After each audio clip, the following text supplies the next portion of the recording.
Going to do a little video on extending my fire basket burn. I want to be able to do, I haven't tested the normal one, but the basket is pretty small. It's only 4 inches tall. And you're limited on how much charcoal you put in it. But I seen a guy on YouTube, he built one of these like this, but he made it real tall. And I'm not going to do that. It's 4 inches from here to here. And I extended it up another 6 inches, so it's going to be 10 inches tall. And I've already bent one side and cut it to fit. And I just used expanded metal and bent it over a bucket. And then kind of used the picnic table to curve the rest of it. Came out pretty uniform as a circle. But it's a cheap fix. I'm going to try it. And what I'm tell you kind of how I'm going to try to do it is I'm going to fill the basket up with charcoal and then take like a Weber cube, lighter cube, poke it through the bottom and start it from the bottom. So when it burns upwards like this, it'll be like a gravity fed, and the charcoal and the ash should fall down into the ash pan. He lit it up top here, and he never showed if it got a lot of ash in the, that's what I figure. If you light it up here, the ash is going to put out the coals below, or it might not fall through the charcoal. I mean, I might try it that way, but I'm going to do my way first. Like I said, put a lighter cube, Weber lighter cube down, poke it through the hole, start it on the bottom. And like I said, it should be like a gravity flow. When they burn, the ashes will fall down in the ash pan, and the other charcoal should collapse where that is. But that's what I'm going to try to do. And it's like Home Depot, you can get this expanded metal for like 20 bucks. I had a bunch of it in my garage, but it's only 20 bucks. And if you got a cutting wheel, I'll show you how I'm going to do this real quick. I won't show you the whole thing, and then I'll kind of show you how I bend it. Probably won't be trying it out till Monday because my chicken ain't thawed, but I'm going to do my chicken and then let it go for as long as it can, or go for a little bit, and see how long a burn time I can actually get. All I want to do is be able to cook pork butts overnight on the Bronco, set it at night, wake up in the morning, and pretty much it's done. But what I did is measure 10 inches, and I go just a little bit further than 10 inches because I want that joint on top, so I cut that joint in half.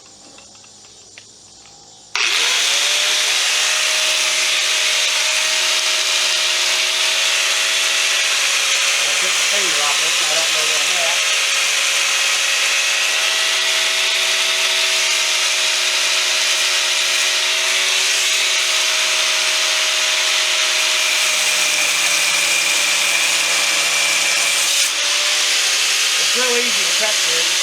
Once you get the first one cut, you know where to go.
And that's how you cut it. Like I said, I always cut it right in the middle. That way you have you ain't got sharp edges on the top here. I kind of give you an idea how I bend it. Kind of start by just kind of pressing it lightly and trying to get it shaped a little bit. And that's the deal. The other guy didn't show how to do all this stuff, and I'm just kind of trying to improvise. He didn't say how he bent it, but This is how I'm going to do it.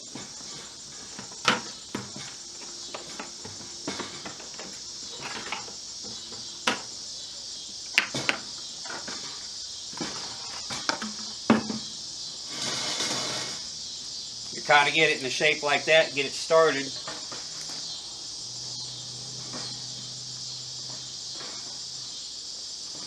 And I just go a little bit, keep moving it up.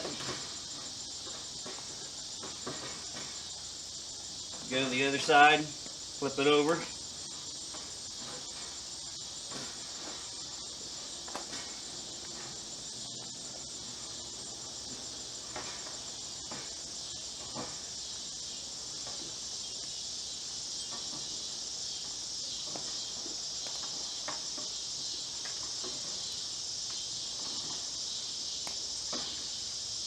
And you can see, pretty uniform. I need to bend it a little more and trim it. And all I'm going to do is trim some of these off. And then I'm going to wire tie these together and I'll show you. I'll be back in a minute when I get this fitting right and show you how to do the rest. Just finished up and this is what it looks like. It ain't total perfect. You know, I might have to tweak it a little. I didn't strap it into the bottom, but I need to bend this out a little bit, but you can see the idea. I just use metal wire. Make sure you don't use aluminum, it'll probably melt. And I don't know how aluminum would be, but I got some metal wire, and like I said, I just cut it into little tiny pieces and fed it through, and then just use a little pair of pliers and just twist it till they're tight. And that's maybe where my bend's coming from a little bit. I just need to stretch it a little more or get a little bit more curve up here. But I got it where I can still take the basket out. I didn't tie the bottom, I just tied the top. But even if it's like this, it's not gonna hurt nothing. But you can see how much that's gonna add 6 inches up above. And trial and error, it might work, it might suck. But I'm going to give it a try instead of doing something I had at home and off work for a little while. Short-term disability, trying to get my legs fixed. But try this out Monday and fill her up and see how it works out. Thanks for checking it out.